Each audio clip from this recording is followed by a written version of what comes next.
What an embarrassment. This should be embarrassing for everyone involved. It was damn sure embarrassing for Kevin O'Leary, who found himself as the real victim in a situation with someone who was pretending to be the ultimate victim. You know, we live in a society filled with people who seek attention and instant gratification. We live in a society where a segment of the population thinks the way to success, the way to receive undivided attention, is to play the role of the victim. A month or two ago, Justin Tucker was hit with numerous allegations of harassment and misconduct. Now, for those that don't know, Justin Tucker is the field goal kicker for the Baltimore Ravens. Even though he had the worst season of his career last year, Justin Tucker, he is widely regarded as one of, if not the best kicker in the history of the NFL.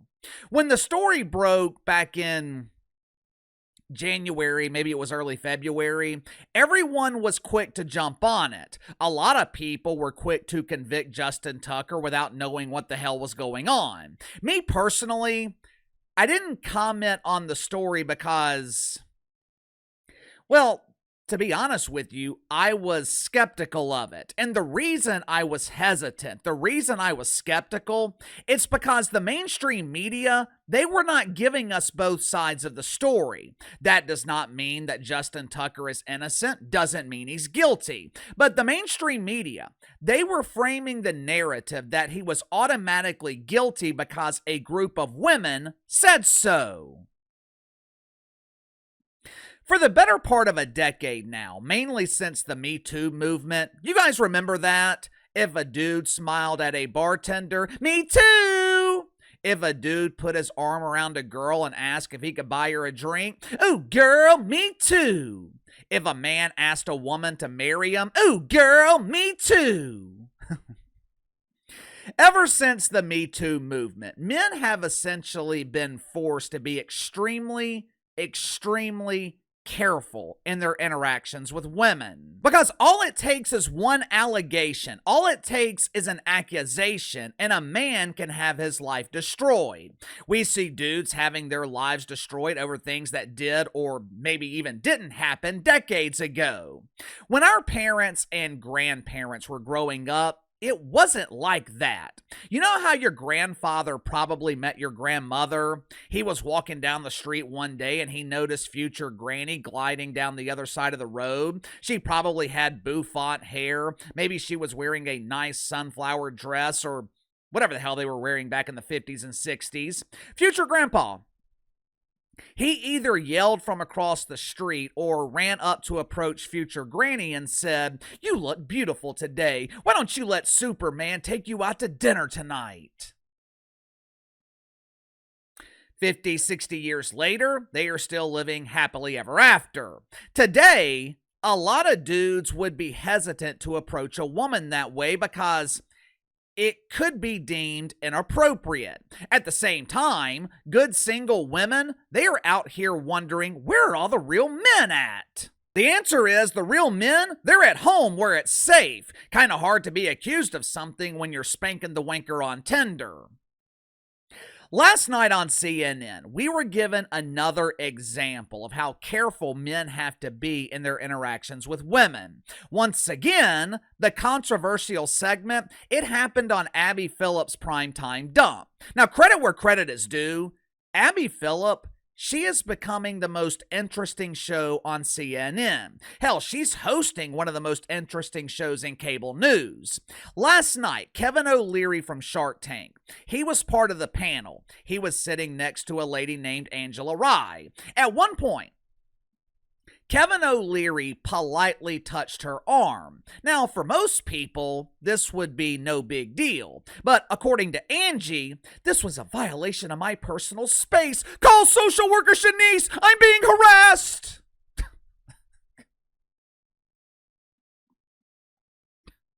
Make sure to like and subscribe. You can follow me on Twitter at KC_BTL84. Let's get to the sponsor for today's video, my good friends at Sugar Mountain Trading. Are you struggling with back problems? Do you deal with minor aches and pains throughout your day and you don't really want to go to the doctor because all the doctor's going to do is find something else wrong with you, or even worse, prescribe addictive medication that you just don't want to take?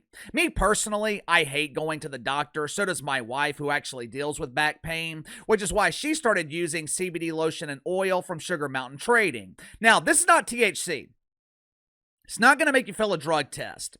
These CBD lotions and oils, they are designed for rapid pain relief. Like I said, my wife deals with nagging back pain from time to time. Tried over-the-counter stuff. We have tried the chiropractor. Nothing ever seems to work. Within 5 minutes of me applying CBD lotion from Sugar Mountain Trading, her pain was gone. I'm telling you, it's damn near magical. She keeps a bottle in her purse at all times. Sugar Mountain Trading also offers CBD bar soap that will keep you pain-free and smelling fresh at the same time. The bar soap comes in a variety of scents ranging from lavender to cherry almond. All CBD products offered at Sugar Mountain Trading, 100% natural, 100% free of THC. So click the link in the description below. Use my promo code BTL20, BTL20. Save 20% off your first purchase with Sugar Mountain Trading. Last night, the panel on Abby Phillips' primetime dump was talking about Elon Musk. I didn't see the American hero Scott Jennings, I am a real American. I didn't see the real American on the panel last night, so CNN seems to have replaced him with another real American who happens to be Canadian, Kevin O'Leary. The way things went down last night, I would not be surprised if this was the last time that Kevin O'Leary appears on CNN. At minimum, it's probably the last time he sits next to Angela Rye. As they were discussing Elon Musk, the entire panel was talking over each other. Most were distracted by the glasses that Angela Rye was wearing. Abby Phillips, she regained control of the panel, and once it was Angela Rye's turn to speak, she was given the talking pillow. When someone has the talking pillow, all other participants, they are supposed to sit silently and listen. Kevin O'Leary, though, he was having trouble staying silent while Angela Rye was spreading propaganda. So he started interrupting her with the truth. Problem is, Kevin O'Leary is a hand talker. When he speaks, especially on something that he is passionate about, he has a tendency to move his hands. At one point, his hand gently touched Angela Rye's arm. It was nothing aggressive. It was nothing malicious. Maybe he was trying to get her attention. Maybe he was trying to get her to shut the hell up. Or maybe it was just accidental. Either way, it should have been no big deal, but Angela Rye decided to rely on her default response of being the ultimate victim. She overreacted and completely blew something innocent way out of proportion. Watch for yourself. Isn't it also true, though, Angela, that this is lobbying, right? Like, if you're a company, you can. No, there's a cooling off period. Yeah, but I'm saying, like, you can contribute to whoever you want, and the hope is that they're going to know that you want certain priorities. He literally tweeted to the members of Congress. The oldest profession on earth. You don't have to touch me. Is not. He literally tweeted to these members, "Thank you for doing this. I don't want you to touch me. That's my personal space. I won't ever do it again. Thank you." Really? Really? This is what we're making a big deal about? This is what we're calling a violation of personal space?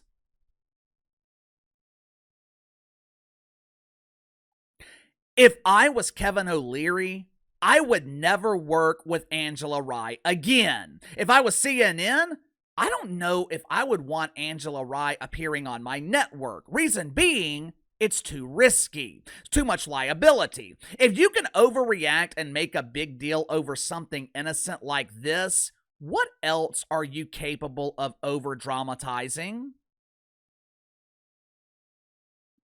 When I saw this clip earlier this morning, it instantly reminded me of a situation from years ago. I might have shared this story with you guys before. If so, I'm going to share it again. I was young when I was promoted to management at my former employer. I was 28, maybe 29 years old. I was the youngest employee in my office by 15 years, and I was the youngest manager in the company. One of my first responsibilities was hiring someone to fill my former position. My old boss was fired, I was promoted, so my old position, it was vacant.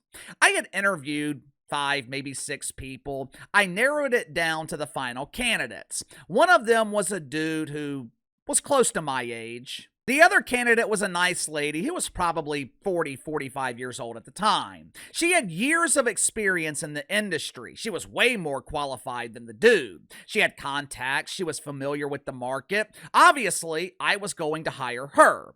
Late one afternoon, one of the old heads stopped by my office. He was a former Marine. He had been with the company for decades. I learned a lot from him in my 7 years with the company, not just about work, about life. He stops by my office. He asks how the interviews are going. I tell him about the 2 candidates. I show him their resumes, tell him that I'm calling the lady tomorrow and offering her the job. He asked why. And I told him about her qualifications, her experience, her contacts. He looked at me and said, "You're not thinking about the big picture. You're not thinking about the risk." What risk? He said, "Right now, we have a small office. We have a small office full of men. We joke around. Some of them shit in the bathroom and don't spray Febreze. We talk about things that you can't really talk about at work with a woman present. It's like a locker room in here." He said, "If you hire this lady, the entire dynamic of the office is going to change. For all I know, she might be laid back. She might be fun to work with. But what if she isn't? What if she gets offended by one of our jokes? What if she gets mad when the warehouse guy farts walking by her office? What if she calls HR over something? What if? What if? What if? Is that a risk you're willing to take? Are you willing to change the dynamics of the office?" He said, "This is a small office. One person can change the entire dynamic, and it can happen fast. Think about it before you make a decision." What happened last night on CNN, that was exactly what he was talking about. Something so small being blown out of proportion. Give me your thoughts on this. Angela Rye overreacts to Kevin O'Leary touching her arm. Now, in her defense, she did not accuse him of anything, but I still thought her reaction was absurd. What about you? Let me know. Sound off in the comments below. Best way to contact me is by email, btlkc84@gmail.com. I'll see you guys tomorrow.